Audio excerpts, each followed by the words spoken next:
Hi అండి. Welcome to master kid. నా పేరు రోహిత. మీ అందరికీ ఒక మంచి హెల్దీ, టేస్టీ అండ్ ఈజీగా తయారు చేసుకోగలిగే ఒక మంచి 2 మినిట్స్ బ్రేక్ఫాస్ట్ని అయితే చూపిద్దాం అనుకుంటున్నాను. మనకి తెలిసే ఉంటుంది, మనం డే మొత్తంలో ఎప్పుడు ఎలాంటి ఫుడ్ తీసుకున్నా మార్నింగ్ మాత్రం హెల్దీగా మంచి బ్రేక్ఫాస్ట్ని అయితే తీసుకోవాలి. న్యూట్రిషన్స్తో కూడిన బ్రేక్ఫాస్ట్ని తీసుకోవడం మార్నింగ్ మన శరీరానికి చాలా అవసరం. ఈ బ్రేక్ఫాస్ట్ అయితే మనకి 2 ఇయర్స్ పిల్లల నుంచి 60 ఇయర్స్ వరకు ఎవరన్నా తీసుకోవచ్చు అనమాట. ప్రజెంట్ ఉన్న సిచ్యువేషన్లో ఇది మనకి ఒక మంచి ఇమ్యూనిటీ బూస్టర్ లాగా అయితే యూజ్ అవుతుంది. ఇక లేట్ ఎందుకు, వీడియోని అయితే స్టార్ట్ చేద్దాం. ఈ ఇమ్యూనిటీ పౌడర్ కోసం నేను ఇక్కడ 9 రకాల ధాన్యాలు కలిపి తీసుకున్నాను. అవేంటో చూసేద్దామా. సజ్జలు, సాములు, తెల్లజొన్నలు, పచ్చజొన్నలు 2 రకాలు తీసుకున్నాను. కొర్రలు, బియ్యం, బార్లీ కూడా మనకి ధాన్యాల కింద వస్తాయి. రాగులు, గోధుమలు, అలాగే సగ్గుబియ్యం కూడా తీసుకున్నాను. మొత్తం కలిపి 9 రకాలు అవుతాయి. ఇక్కడ మీరు చూసుకోవచ్చు, ధాన్యాలన్నిటినీ కూడా 2 కప్స్ తీసుకున్నాను. ఇక్కడ కేవలం బార్లీ ఒక్కటే 1 కప్ తీసుకున్నాను. మిగతా వాటన్నిటినీ కూడా 2 కప్స్ తీసుకున్నాను. ఇక మిగిలినవి ఏంటంటే బొబ్బర్లు, అలచిందలు కలిపి 1 కప్ తీసుకున్నాను. రాజ్మా, బఠానీ, శనగలు, సగ్గుబియ్యం కూడా బియ్యంలోకి వస్తుంది, ఇది కూడా 2 కప్స్ తీసుకున్నాను. పచ్చెనపప్పు, పొట్టు మినప్పప్పు, పెసలు, ఎర్ర కందిపప్పు, నార్మల్ కందిపప్పు కలిపి తీసుకున్నా. ఇంకా తెల్ల మినప్పప్పు కూడా ఇక్కడ మీకు 2 కప్స్ వస్తుంది. మిగతా పప్పులన్నీ కూడా 1 కప్పే వస్తాయి. ఇక్కడ మీరు చూసుకుంటే ధాన్యాలన్నిటినీ కూడా 2 కప్స్ తీసుకున్నాను. ఒక బార్లీ ఒకటే 1 కప్ తీసుకున్నాను. ఇక పప్పుల విషయానికి వస్తే పప్పులన్నీ 1 కప్పే తీసుకున్నాను. పప్పులు మనం రెగ్యులర్ గా తింటూనే ఉంటాం కాబట్టి ఒక మినపప్పు మాత్రమే ఇంకో 1 కప్ ఎక్స్ట్రా తీసుకున్నాను. ఇప్పుడు వీటన్నిటిని కూడా కలిపి మిక్స్ చేసేస్తున్నాను. వీటిలో మీకు కావాలి అనుకుంటే శనగ్గింజలు, బాదం పప్పు, జీడిపప్పును కూడా యాడ్ చేసుకోవచ్చు. మా అమ్మ కొన్ని శనగ్గింజలు కూడా యాడ్ చేసింది దాని తర్వాత.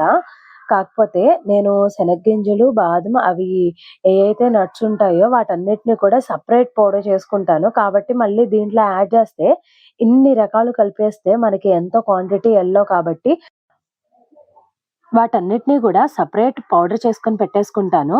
మీరు ప్రోటీన్ పౌడర్ ఏమీ తయారు చేసుకోరు అనుకుంటే మీరు శనగ్గింజల్ని, జీడిపప్పు, బాదం పప్పుని కూడా దీంట్లోనే యాడ్ చేసుకొని పౌడర్ పట్టించేసేసుకోవచ్చు. నేను మా బాబు చిన్నప్పుడు అంతే చేసేదాన్ని. వీటిల్లోనే యాడ్ చేసుకొని పట్టించేదాన్ని. కాకపోతే ఇప్పుడు నేను సెపరేట్‌గా పౌడర్ చేసుకుంటున్నాను. అంటే ప్రోటీన్ పౌడర్ చేసుకుంటున్నాను కాబట్టి ఇక దీంట్లో వాటిని మిక్స్ చేసుకోవట్లేదు. ఇక వీటన్నిటిని చక్కగా కలిపేసి వాటర్‌లో నానబెట్టేసుకుంటాను. అయితే మీరు అనుకోవచ్చు, వీటన్నిటిని కలిపేసి నానబెడతారా? అంటే కొన్నిటికి మొలకలొస్తాయి గదా! వాటన్నిటిని సెపరేట్ చేయరా? కొంచెం ఎక్కువ నానతాయి, కొంచెం తక్కువ నానతాయి అలా ఉంటాయి కదా! నేనైతే మొత్తం అన్నిటిని కలిపేసి నానబెడతానండి. సెపరేట్‌గా ఏం నానబెట్టను. ఫస్ట్ నుంచి ఇలానే అలవాటు. ఇక ఇప్పుడైతే వాటర్‌లో నానబెట్టేసుకోండి. వీటన్నిటిని మిక్స్ చేసేసుకొని వీటన్నిటిని కూడా నేను 7 అవర్స్ అంటే ఒక రోజు రాత్రంతా నానబెట్టేస్తాను. ఇవి ఎక్కువ సేపు నానినా గాని మనకి పిండనేది స్మెల్ వస్తుందండి. అందుకే ఎక్కువ సేపు నానబెట్టను. ఒక రోజు మాత్రమే నానబెడతాను. ఇలా వీటన్నిటిని నైట్ అంతా నానబెట్టుకున్న తర్వాత తెల్లారి మార్నింగ్ మనం వాష్ చేసుకోవాలి. చూసారా ఎంత మురికొస్తుందో! మా అమ్మ ఈ వాటర్ వైట్‌గా అయ్యేంత వరకు కడుగుతూనే ఉంటుందనమాట. 5 టైమ్స్ దాకా కడుగుతుందనమాట. ఇవన్నీ కూడా డైరెక్ట్‌గా రైతుల దగ్గరవి. కొంచెం వీటిల్లో రాళ్ళు, అలాగే గడ్డి పీచు అయన్నీ ఉంటాయి కాబట్టి కొంచెం మేము ఎక్కువ సేపు వాష్ చేసుకుంటాం. మీకు ప్యాకెట్స్‌లో తక్కువగానే ఉంటాయి. అదే నార్మల్ రైస్, దంపుడు బియ్యం కాదు అనుకుంటే వీటన్నిటిని ఎక్కువ వాష్ చేయక్కర్లేదు. బట్ ఈ ఉగ్గులో మాత్రం నేను దంపుడు బియ్యానికి బదులు నార్మల్ రైస్ యాడ్ చేశాను. అప్పుడు ప్రెజెంట్ అవైలబిలిటీ లేదని చెప్పేసి. ఎందుకంటే అమ్మ వాళ్ళు ఎక్కువ పాలిష్డ్ రైసే తింటారు. బట్ మేము మాత్రం వీడు పుట్టిన కాడి నుంచి దంపుడు బియ్యమే తింటున్నాము. అవే యాడ్ చేస్తాము. ఎప్పుడు మా అమ్మేననుకోండి ఉగ్గు తయారు చేసి పంపించేది. బట్ ఈసారి మాత్రం కుదరలేదు అది యాడ్ చేయడం. ఎప్పుడూ మా అమ్మే చేసి పంపిస్తుంది. కాకపోతే ఈసారి వీడియో తీద్దామని నేనైతే షూట్ చేస్తున్నాను. చూసారు గదా! ఇక్కడ నానబెట్టిన తర్వాత ఎంత చక్కగా ఉబ్బుతాయో. ఇక్కడ మా అమ్మ తర్వాత శనగ్గింజల్ని యాడ్ చేసింది కాబట్టి అవైనా తేలుతున్నాయి. లేకపోతే అవి గూడా చక్కగా ఉబ్బితే మొత్తం అన్ని వాటర్ లోపలికెళ్తాయి. మనకి పైకేది రాదనమాట. అంటే పైన ఏమి తేలవనమాట. వీటన్నిటిని గూడా కొంచెం గూడా వాటర్ లేకుండా జల్లెడ గిన్నెలోకి తీసుకుంటుంది. మీ అందరికీ నా ఈ వీడియో నచ్చితే ఖచ్చితంగా నా వీడియోకి లైక్ చేయండి. అలాగే నా ఛానెల్‌ని సబ్స్క్రైబ్ చేసుకోవడం మాత్రం మర్చిపోకండి. మా వాడితో తిరిగి తిరిగి నీరసంగా అవుతున్నా ఏదన్నా పౌడర్‌ని రికమెండ్ చేయమంటే ప్రోటీన్ పౌడర్‌ని డాక్టర్స్ గూడా ఈ జావలు, ఈ నట్స్ పౌడర్స్ ఇయ్యే రికమెండ్ చేస్తున్నారనమాట. అంటే మనకి నార్మల్‌గా ప్యాకెటెడ్ ఫుడ్స్ వద్దనే చెప్తున్నారు వాళ్ళు ఎక్కువ శాతం. కాబట్టి ఇంగ నేను గూడా వీడితో పాటు ఒక 2 చెంచాలేసుకొని తాగుతా ఉండాలేమో.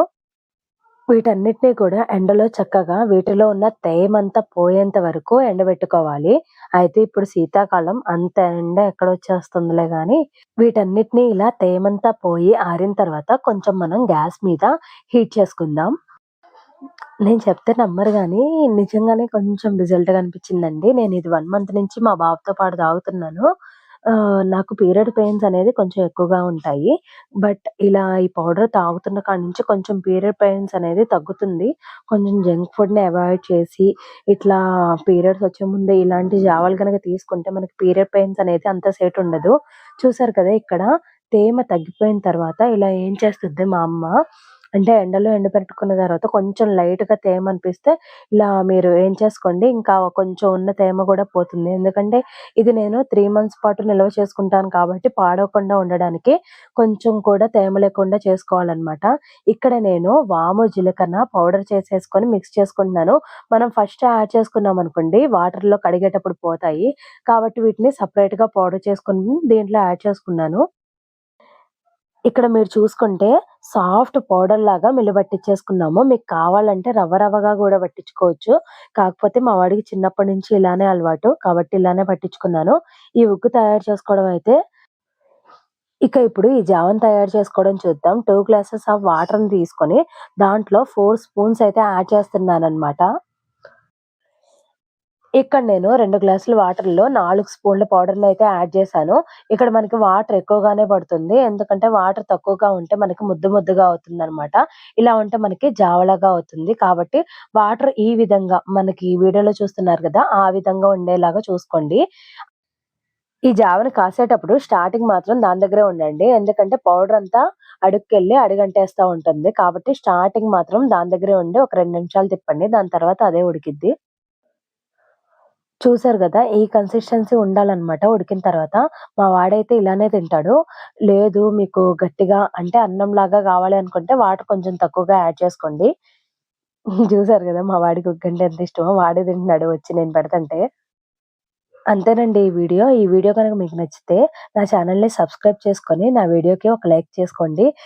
పిల్లలకి సంబంధించి, మనకు సంబంధించి ఇలాంటి చాలా కంటెంట్స్ చేస్తాను. కాబట్టి నా ఛానెల్‌ని ఫాలో అవ్వండి.